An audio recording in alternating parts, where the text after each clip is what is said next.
আমরা খুব দুঃখ বেদনা নিয়ে আজকে বাংলাদেশ জামাত ইসলামীর এই কেন্দ্রীয় কার্যালয়ে সম্মানিত কেন্দ্রীয় নেতৃবৃন্দের উপস্থিতিতে আজকে বগুড়া এবং শেরপুরের দুইটি আসনে যে নির্বাচন অনুষ্ঠিত হচ্ছে তার গুরুতর কিছু অনিয়ম এবং একটা নির্বাচিত সরকারের দায়িত্বে পরিচালিত প্রথম নির্বাচনে খুবই দুঃখজনক ভোট কারচুপি, জাল ভোট, এজেন্টদের বের করে দেওয়া, সকালেই সিটে স্বাক্ষর নিয়ে নেওয়ার মতো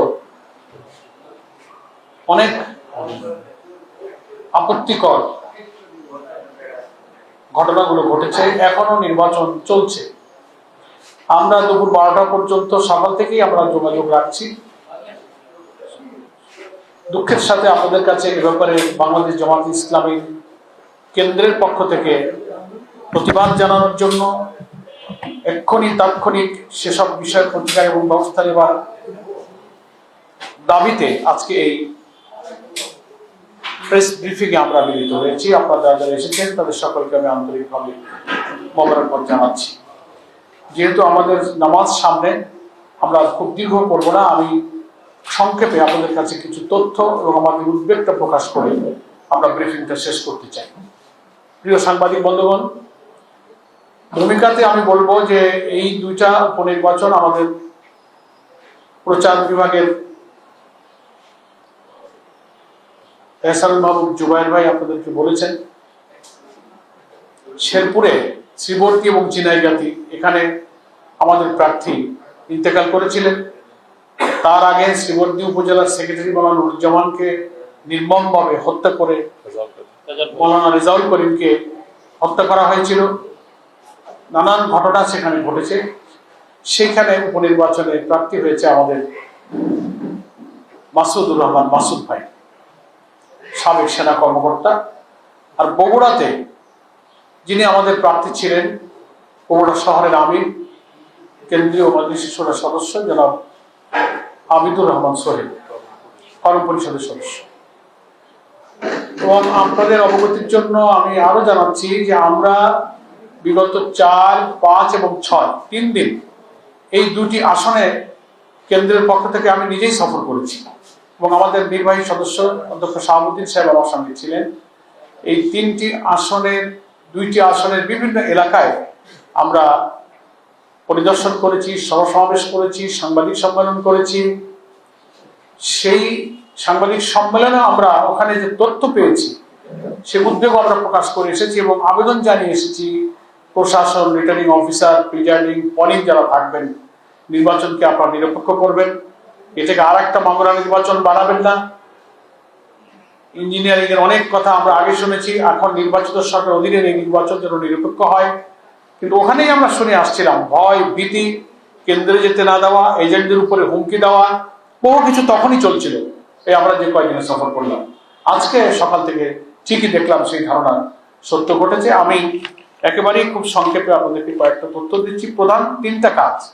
একটা হচ্ছে যে সকালেই বিভিন্ন কেন্দ্রে এজেন্টদেরকে আগেই, যেটা একেবারে নির্বাচনী আচরণবিধির খেলাফ, প্রিজাইডিং অফিসার জোর করে আমাদের এজেন্টদের কাছ থেকে রেজাল্ট শিটে স্বাক্ষর করে নিয়েছেন। যার নিয়ম হলো ভোট গ্রহণ শেষ হবে, গণনা শেষ হবে, ফলাফল তৈরি হবে, তখন রেজাল্ট শিটে সব প্রার্থীর এজেন্টরা স্বাক্ষর করবেন। এখনো তো ভোট এখনো বাকি, অথচ আমাদের কাছে স্বাক্ষর জোর করে নিয়েছে সকালবেলা। সেই প্রিজাইডিং অফিসারে কিন্তু স্বাক্ষর নেই। আমার কাছে তার ফটোকপি একটা তো আমি হাতে হাতে জোগাড় করতে পেরেছি। আর এরকম চলছে অনেক ঘটনা, সব তো আর এক্ষুনি দূর থেকে জোগাড় করা যায় না। সেটা হচ্ছে আপনার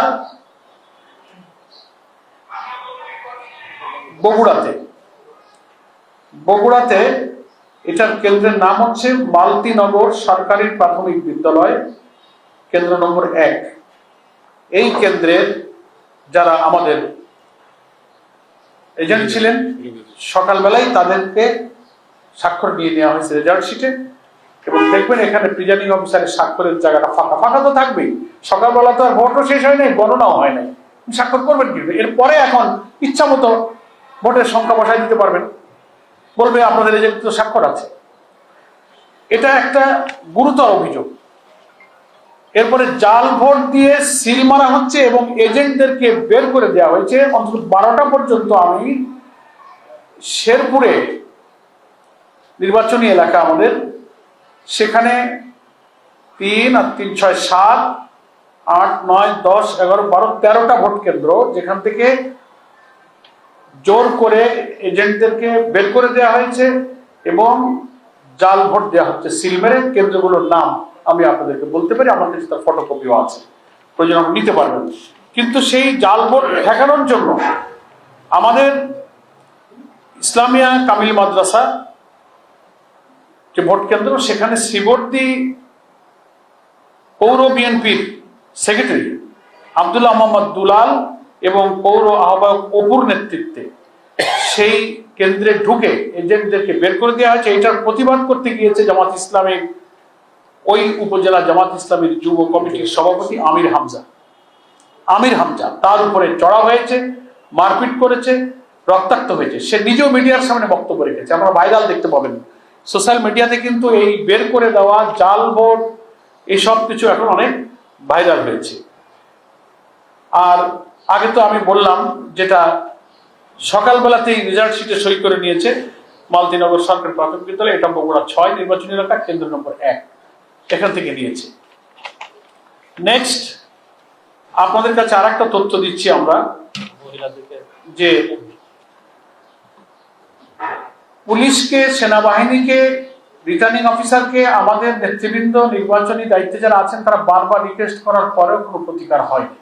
সেখানে বিএনপি প্রার্থীর পক্ষ থেকে নিযুক্ত পেটোয়া বাহিনী কেন্দ্রে কেন্দ্রে তারা হামলা করছে, মহিলাদেরকে ভোট কেন্দ্রে যেতে বাধা দিচ্ছে, তাদেরকে অপমানিত করছে, লাঞ্ছিত করছে। মনে হচ্ছে প্রশাসন অসহায়, কোন এক জায়গা থেকে নির্দেশিত হয়ে তারা যেন এখন আন্ডান, তাদের কিছু যেন করার নেই। তো সাংবাদিক বন্ধুদের কাছে আমরা এই কথাটা এই জন্য বলছি যে কেবলই 1-1.5 মাস হলো অবাধ নিরপেক্ষ নির্বাচনের কথা বলে আন্দোলন করা, সংগ্রাম করা, জীবন দেওয়া ফ্যাসিবাদ বিরোধী আন্দোলনের রাজনৈতিক দলগুলোর একটি বড় দল এখন ক্ষমতায়।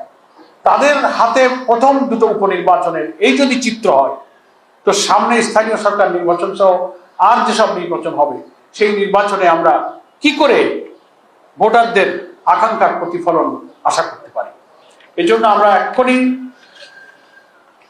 নির্বাচন প্রধান কমিশনার, যিনি প্রধান নির্বাচন কমিশনের দৃষ্টিতে আনছি, জামাত ইসলামের এই কেন্দ্রীয় কার্যালয় থেকে প্রেস ব্রিফিংয়ের মাধ্যমে এক্ষুনি আপনি এই 2 নির্বাচনী আসনের রিটার্নিং অফিসারকে নির্দেশ দেবেন, যেসব অনিয়মের কথাগুলো আমরা বললাম, যেসব কেন্দ্র থেকে জাল ভোট দিয়ে এজেন্টদের বের করে দেওয়া হচ্ছে, আগে স্বাক্ষর নেওয়া হচ্ছে, সেই সব প্রিজাইডিং অফিসারদের প্রতি আপনি আইনগত ব্যবস্থা গ্রহণ করুন এবং ব্যাপক অনিয়ম যেখানে হয়েছে সেখানে আপনি ভোট গ্রহণ স্থগিত করুন, পুনরায় ভোটের ব্যবস্থা করুন।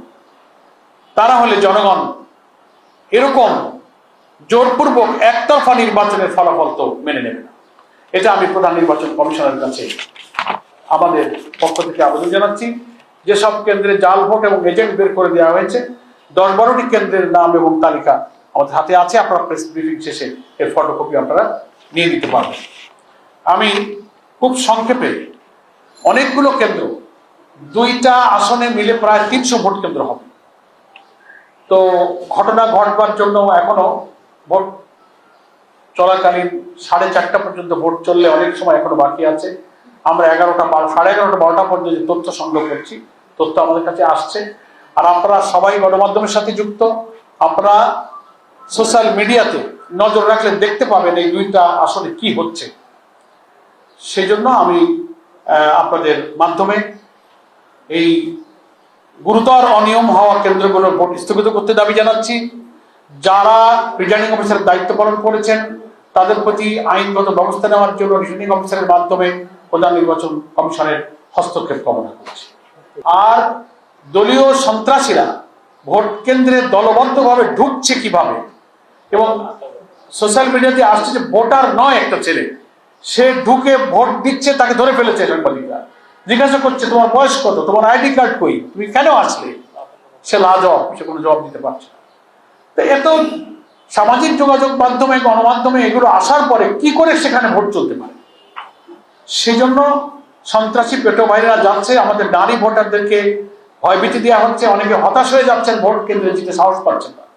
এই দুপুরবেলা আমি আমার প্রিয় সাংবাদিক বন্ধুদের মাধ্যমে প্রধান নির্বাচন কমিশনের আশু হস্তক্ষেপ কামনা করছি এবং বগুড়া এবং শেরপুরের এই দুইটি নির্বাচনী এলাকায় যারা কর্মরত রিটার্নিং অফিসার আছেন, প্রিজাইডিং অফিসার আছেন, তাদের দৃষ্টিতে যেন প্রয়োজনীয় ব্যবস্থা নেওয়ার জন্য নির্দেশনা দেওয়া হয়, আমি আপনাদের মাধ্যমে সেই আবেদন জানাচ্ছি। আপনাদের সকলকে ধন্যবাদ।